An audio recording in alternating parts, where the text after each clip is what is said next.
Keling sizlar bilan bir o'yin o'ynaymiz. Ota-onamiz haqida. Sizlarga qiziqarli savollar beraman. Qaysi birlarda shu hislar ko'proq bo'lsa, o'sha tomonga o'tib olamiz. Demak, chap tomonga onamizni deb yozib qo'yilgan, o'ng tomonga esa otamiz. O'ng tomonda otangiz ko'proq o'sha hislarga ega bo'lsa, ota tomonga, chap tomonga esa onangiz shu hislarga ega bo'lsa, onangiz tomonga o'tib oling. Demak, boshladik.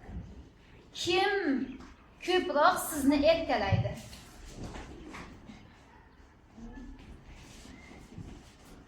Qaysi birlari ko'proq yaxshi ko'rasiz? Qaysi birlarini ko'proq yaxshi ko'rasiz?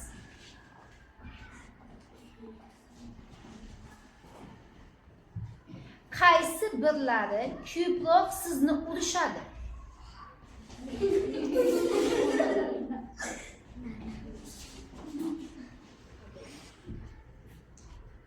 Qaysi birlarining jahllari tez chiqadi?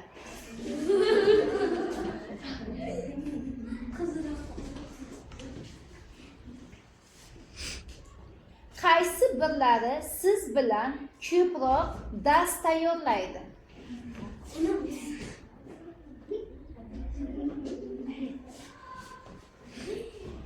Qaysi birlari sizni ko'proq sayohatlarga olib chiqadi?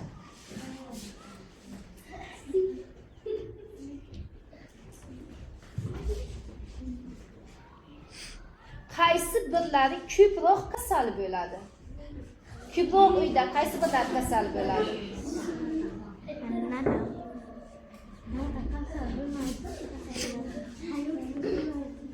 Qaysi biri ko'p pul topadi?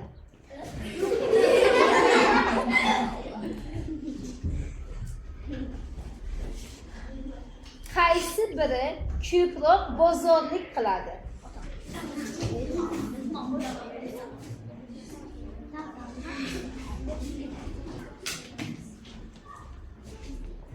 Qaysi birlari ko'proq telefonda o'tiradi?